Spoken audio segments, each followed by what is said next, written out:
आपका स्वागत है। मैं विवेक बिंद्रा, मोटिवेशनल स्पीकर और बिजनेस ट्रेनर। आज की चर्चा महाराणा प्रताप पे। 7.5 फुट के कुंभलगढ़ में जन्म लिए मेवाड़ी राजा, राजस्थान के शक्तिशाली राजपूत, वो जब पूरा अकबर भारत को जीत चुका था तब अकेले मेवाड़ में ये खड़े हुए अकबर के खिलाफ। अकबर को देखिए, अकबर कभी जीता नहीं, राणा कभी हारे नहीं। कौन थे महाराणा प्रताप? जब हल्दी घाटी का युद्ध हुआ था, 80,000 की सेना थी अकबर की, 15,000 की सेना थी महाराणा प्रताप की। ध्यान दीजिएगा, वो 80,000, ये 15,000। राणा बोलते थे एक आदमी 5 को खत्म करेगा। ध्यान दीजिए, अकबर की सेना में दम था। कम ऑन, अकबर की सेना में दम था, राणा के सीने में दम था। राणा कभी हारे नहीं, अकबर कभी जीता नहीं। शुरू से शुरू करते हैं। 9 मई 1540 को इनका जन्म हुआ कुंभलगढ़ में। महाराणा उदय सिंह और माता जयवंती बाई। माता जयवंती बाई इनकी न केवल मां थी बल्कि इनकी पहली गुरु भी थी। बचपन से इनमें लीडरशिप क्वालिटी इतनी ज्यादा थी कि खेल खेल में ये बच्चों के लीडर बन जाते थे, उनकी टीम बना देते थे, उनके रोल, उनके गोल डिसाइड कर देते थे। और उसी समय अस्त्र शस्त्र, पूरी आर्मी की, मिलिट्री आर्मी की पूरी ट्रेनिंग ले ली इन्होंने। परिवार में कई लोग थे। सिसोदिया वंश में बप्पा रावल, राणा हमीर, राणा सांगा, राणा प्रताप, लेकिन महाराणा केवल राणा प्रताप को बोला गया। देखिए, महाराणा उदय सिंह की दूसरी पत्नियां भी थी। उनमें से एक थी महारानी धीरबाई, जो चाहती थी कि उनका पुत्र जगमाल राजा बन जाए मेवाड़ का, और बाकी पत्नियां चाहती थी कि उनके बच्चे राजा बन जाए। यह था परिवार में टूट फूट। अकबर बहुत तेज था, वो जानता था कि बड़ा आसान तरीका है, इन्हीं राजपूतों को आपस में लड़वा दो, कुछ को अपने साथ ले लो, बाकियों को खत्म करना आसान हो जाएगा। वही हुआ, राजपूतों में आपस में लड़ाई हो गई। जब जब घर टूटेगा तब तब पड़ोसी आके लूटेगा। यही हुआ, हर बार ऐसा होता आया है। ये पहली बार तो हुआ नहीं है। 326 बीसी के अंदर जब सिकंदर भारत आया था तो महाराजा आम्बी ने पोरस को धोखा देके उनसे संधि कर ली, पोरस हार गए।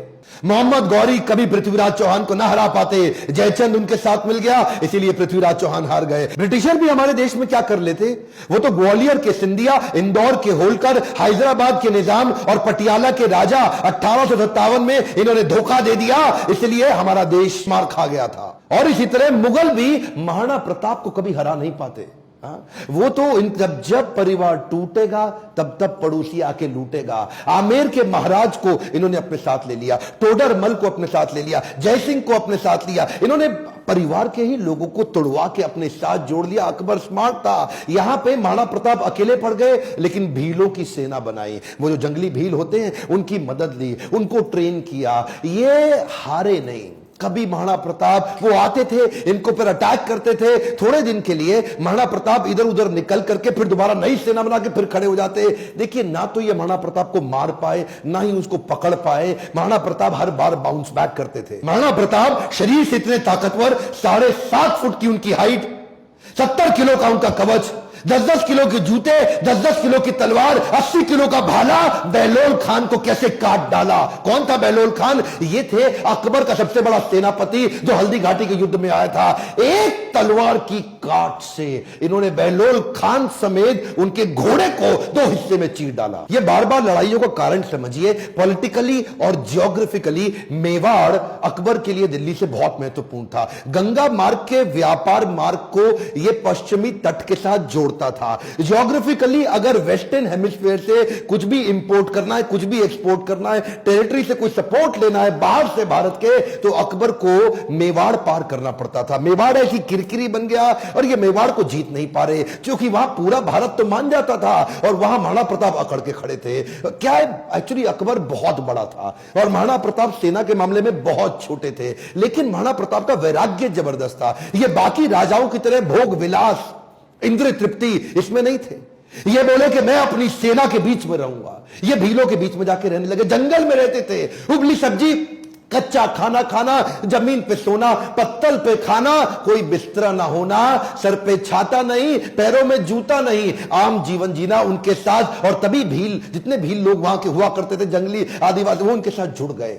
वो तन मन धन से जुड़ गए। वो कहते थे अगर आप कहें अभी गर्दन कटवा देंगे। अकबर इसीलिए घबराता था। अकबर ने कई बार कई लोगों को भेजा, इन्होंने टोडरमल को भेजा, इन्होंने राजा मान सिंह को भेजा, इन्होंने और हिंदू राजाओं को भेजा कि तुम जाके इनको समझाओ। जलाल खान, कोरची, भगवान दास सब आए। एक्चुअली 8 बार प्रपोजल लेके आए। एक प्रपोजल तो महाराणा प्रताप को क्या दिया कि आधा हिंदुस्तान तुम्हारे नाम कर देंगे, बस मेवाड़ हमारे लिए छोड़ दो, हमारा आधिपत्य स्वीकार कर लो। महाराणा प्रताप क्या जवाब देते? वो तो महाराणा प्रताप है। मारो मेवाड़ी सरदार, मेवाड़ी सरदार, नील घोड़ा अश्वार राणा, सुने तो जय जय। जिस पे दो धारी तलवार राणा, सुनता जाजो जी। मारो मेवाड़ी सरदार, नीले घोड़े रासरार। कितनी सुंदर लोकगीत है। इतने सुंदर, आज भी इनको भगवान मानते। मारो मेवाड़ी सरदार। और ये तो क्या, अब्राहम लिंकन की मां ने उनको एक बार कहा कि बेटा तुम हिंदुस्तान जा रहे हो? बोला हाँ मैं हिंदुस्तान जा रहा हूं, एक काम करना मेरे लिए वहां से कुछ लाते आना। क्या चाहती हो मां? बेटा मैं चाहती हूं कि हल्दी घाटी से थोड़ी मिट्टी लेकर के आना। मैं महाराणा प्रताप आज भी उनको पूजनीय इसलिए मानती हूं क्योंकि वो राणा ने आधे देश के बदले, एक खमौन क्या, आधे देश के बदले अपना छोटा सा राज्य मेवाड़ बदले में अकबर को देने को तैयार नहीं हुआ। अकबर बोलते थे आधा देश तुझे दे दूंगा अगर तू केवल मेवाड़ मेरे लिए छोड़ दे। मेवाड़ स्ट्रैटेजिकली इतना इंपॉर्टेंट, लेकिन महाराणा प्रताप तो महाराणा प्रताप। मारो मेवाड़ी सरदार। हल्दी घाटी का युद्ध 1576 का, इतनी छोटी सेना होने के बावजूद महाराणा प्रताप स्ट्रैटेजिकली युद्ध को कैसे लड़े? देखिए अरावली की जो रेंज थी, पहाड़ियों की और घाटियों की, उसकी बहुत जानकारी थी इनको। कीका ये वहीं पैदा हुए, वहीं घूमे। छापामार युद्ध, द्विकंटक नीति, सैनिकों को बोले पहाड़ियों में ऊपर से और घाटियों के नीचे से पूरी तरह कवर करो, और अफगानी राजाओं को अपने साथ लिया। हाकिम खान जो उस समय अकबर के खिलाफ था, ये जैसे जैसे अकबर इनके खिलाफ लड़ते, ये भी अपने स्ट्रेटेजिक अलायंस को बिल्ड करके अफगानी राजा को अपने साथ लेके आए। बहुत छोटी सेना के बावजूद अकबर के छक्के छुड़ा दिए। अकबर सामने नहीं आता था इनके, अकबर को डर था। इनकी तलवार, अकबर की हाइट कम थी, एक बार मारेंगे घोड़े हाथी समेत काट देंगे। चेतक इनका इतना पावरफुल घोड़ा कि उसके आगे ना सूंड लगा देते थे। हाथी कंफ्यूज होता था कि ये घोड़ा नहीं है, कहीं हाथी तो नहीं है। था साथी तेरा घोड़ा चेतक जिसमें तू सवारी करता था, थी तुझमें ऐसी कोई खास बात जो अकबर तुझसे डरता था। ये जो चेतक घोड़ा था, नीले रंग का अफगानी घोड़ा, ये एकमात्र ऐसा घोड़ा है जिसके ऊपर कई कविताएं बन चुकी हैं आज तक देश में। चेतक, इसको अपने पुत्र से ज्यादा प्रेम करते थे महाराणा प्रताप। वो युद्ध के दौरान उन दिनों हाथी की सूंड के आगे तलवारें लगी होती थी। जब ये छलांग मार के अपने घोड़े के साथ जा रहे थे तो उस तलवार से एक पांव चेतक का कट गया। युद्ध के दौरान जब महाराणा प्रताप अकेले फंसे थे ना, तो यही वो चेतक था जो इनको भगा के एक कटी टांग से 28 फीट का गहरा नाला टाप के चला गया। अपने राजा को पहले उसने बचाया और उस छलांग के कारण अपने प्राण त्याग दिए। और केवल चेतक ही नहीं, महाराणा प्रताप के पास एक हाथी भी था जिसका नाम था राम प्रसाद। राम प्रसाद की अहम भूमिका थी हल्दी घाटी के युद्ध में। इस रेख राम प्रसाद हाथी ने कम से कम 8 हाथी अकबर के खत्म कर दिए और कई घोड़े मार दिए। राम प्रसाद के आगे जो तलवार लगी थी वो बड़ी खूंखार थी। अकबर का पूरा फोकस था कि राम प्रसाद को किसी तरह अपने साथ ले जाऊं। अकबर ने 12 हाथियों का चक्रव्यूह बनाया और जो राणा प्रताप का राम प्रसाद हाथी, उसको कंट्रोल किया महावतों की मदद से और उसको किसी तरह अपने साथ ले गए बंदी बना के। ये राम प्रसाद, इस हाथी का बाद में नाम बदल के अकबर ने पीर रख दिया। और ये पीर हाथी, इसको 28 दिन तक अकबर बोलते रहे सब कुछ खिलाओ सब कुछ पिलाओ। राम प्रसाद ने सब खाना बंद कर दिया, अन्न जल का त्याग कर दिया।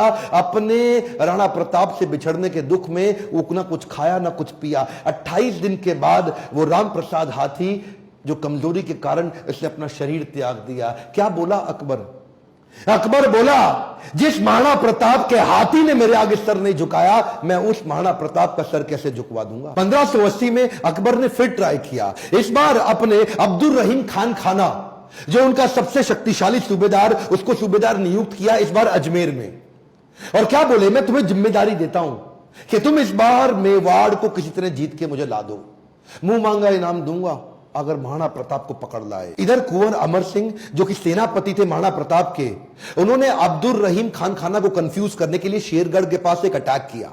अब्दुल रहीम खान खाना का जैसे ही ध्यान भटका, कुंवर अमर सिंह उधर उनकी बेगम सहित उनके परिवार को बंदी बना के ले आया, उनकी बहु बेटियों को ले आया। पर जैसे ही महाराणा प्रताप को बात पता चली, उनको बड़ी आत्मग्लानि हुई, बहुत बुरा महसूस हुआ। आज भी यह बात सब जानते हैं कि महाराणा प्रताप स्त्रियों की बहुत सम्मान किया करते थे। अब्दुल रहीम खान खाना की पत्नी, उनकी बेटी, उनकी बहू, उनके बच्चों, सबको पूरे सम्मान के साथ कहा वापस छोड़ के आओ, वापस लेके आओ, युद्ध जंगे मैदान में करेंगे, औरतों को नहीं, औरतों की इज्जत पूरी इज्जत से वापस करेंगे। हल्दी घाटी का युद्ध इतना खौफनाक था कि 300 साल के बाद भी आज वो हल्दी वाली मिट्टी, उससे खून निकलता था। आज भी तलवारों के जत्थे मिट्टी के नीचे से निकलते थे। इतना खौफ कि युद्ध के बाद भी सिक्का, करेंसी, मुद्रा अभी भी महाराणा प्रताप के नाम की चलती थी, अकबर के नाम की करेंसी तक नहीं चल पाई। अकबर इतना घबराता था उसके नाम से कि कहता था रात को सोने से पहले कोई महाराणा प्रताप का नाम मत लेना मेरे आगे। महाराणा प्रताप का नाम लो है तो रात को सपने में आकर के मेरे को डराएगा। महाराणा प्रताप का खौफ इतना ज्यादा। एक बार की बात थी, एक अफवाह उड़ गई कि महाराणा प्रताप जो है ना, वो अपनी हार स्वीकार कर रहे हैं और अकबर का आधिपत्य स्वीकार करने को वापस आ गए हैं। तो उन दिनों अकबर के राज्य के अंदर जो बीकानेर के राजा हुआ करते थे, पृथ्वीराज राठौड़, इन्होंने राठौड़ को बुलाया। देखो पृथ्वीराज, क्या खबर आई है, महाराणा प्रताप आने को तैयार है। अब उन्होंने हार स्वीकार कर लिया। पृथ्वीराज राठौड़ माने नहीं, उन्होंने चिट्ठी लिख दी। पृथ्वीराज राठौड़ ने तुरंत महाराणा प्रताप को एक पत्र लिखा और पत्र में लिखा कि मुझे विश्वास नहीं हो रहा यह बात सुन के कि क्या अब जंगल का शेर सियारों के साथ रहेगा, क्या सूर्य अब बादलों के पीछे छुप जाएगा, क्या चातक अब धरती का पानी पिएगा, क्या हाथी अब कुत्ते के जैसा जीवन बिताएगा, क्या तलवारें अब मयान के अंदर चली जाएंगी, राजपूतानी अब विधवा हो जाएगी। आपकी सौगंध, ये बात सुन के मेरा दिल कांप उठा है, मेरी मूछें तनी हुई नीचे चली गई हैं। कृपया आप ही बताएं ये बात कहां तक सही है। पृथ्वीराज राठौड़ का पत्र पढ़ते ही महाराणा प्रताप की आंखों में क्रोध से लाल हो उठी। महाराणा प्रताप कहने लगे, बादलों में वो क्षमता कहां है जो सूर्य को रोक सके, शेर की मार सह सके, ऐसे सियार ने कभी जन्म नहीं लिया। धरती का पीने के लिए पानी चातक की चोंच बनी ही नहीं है और कुत्तों की तरह जीवन जीने वाले हाथी की बात आज तक हमने सुनी ही नहीं। महाराणा प्रताप बोले, भूखा प्यासा रह के भी मेवाड़ की रक्षा करूंगा, अपने प्राण जाने दूंगा पर मेवाड़ नहीं जाने दूंगा। बहरहाल इसी दौरान अकबर को समझ आ गया महाराणा प्रताप को मैं हरा नहीं सकता और धोखा दे के हराना यह अकबर की आदत नहीं थी। अकबर को इसीलिए महान राजा भी बताया गया है। आने वाले समय में अगर आप चाहेंगे तो मैं अकबर पे भी एक वीडियो बनाऊंगा। पर वापस चलते हैं, उसी समय अकबर का फिर ध्यान बट गया। अकबर अब ईस्टर्न साइड चला गया, सदर्न साइड चला गया। उसने मेवाड़ को छोड़ दिया और इधर महाराणा प्रताप ने पूरे मेवाड़ पे फिर से अपना कब्जा कर लिया। कुछ दिन, हफ्ते, महीने ठीक बीते। उन्हीं दौरान एक शिकार करते वक्त, उस समय किसी शेर का शिकार करते वक्त महाराणा प्रताप का किसी एक्सीडेंट में उनका देहांत हो गया, उनकी मृत्यु हो गई। ये बात जब अकबर को पता लगी, अकबर एक ऐसा राजा था, अपने शत्रु प्रताप की मृत्यु पे बहुत रोया और चिट्ठी लिख करके बोला कि महाराणा प्रताप एक बड़े शक्तिशाली, बड़े मेधावी और एक ऐसे राजा थे जिन्होंने अपने गौरव को कभी समाप्त नीचे झुकने नहीं दिया और मुझे एक बात का दुख रहेगा, मैं जीवन भर महाराणा प्रताप को कभी हरा नहीं सका। ध्यान दीजिएगा, लेसन्स में लर्निंग बहुत सारी हो सकती है, पर महाराणा प्रताप को इतना संघर्ष इसीलिए करना पड़ा क्योंकि आपस में राजपूतों की कभी बनी नहीं। ध्यान दीजिएगा, जब जब घर टूटेगा आपका पड़ोसी आपको लूटेगा। सिंपल सी बात है साहब, जब जब भारत बटा है तब तब भारत टूटा है। किसी तरह आरक्षण से, जाति से, धर्म से अगर ऊपर उठ सकते हैं, क्या आप हेल्थ की, एजुकेशन की, ग्रोथ की, इकोनॉमी की, नेशनलिज्म की बात करते हैं? अगर नेशनलिज्म बिल्ड होगा, अगर पूरे देश का फायदा होगा तो खुशहाली सबके यहां आएगी। देखिए ध्यान दीजिए, अगर देश में खुशहाली आएगी तो फायदा पूरे देश का होगा, 1, 2, 4, 8 का नहीं होगा। मैं आपको एक रिक्वेस्ट करूं, बाकी सब ठीक है, लेकिन महाराणा प्रताप के इस वीडियो को, जो कि हमारे कोर्स करिकुलम में पढ़ाया नहीं जा रहा, इनके बारे में एजुकेशन सिस्टम में बताया नहीं जा रहा, क्या आप इनका वीडियो पूरे देश में फैलाना चाहेंगे? राष्ट्र हित में आप इस वीडियो को व्हाट्सएप ग्रुप में डालिए। Let people know and understand about Maharana Pratap. Akbar कभी जीता नहीं, प्रताप कभी हारे नहीं। अकबर की सेना में दम था, प्रताप के सीने में दम था।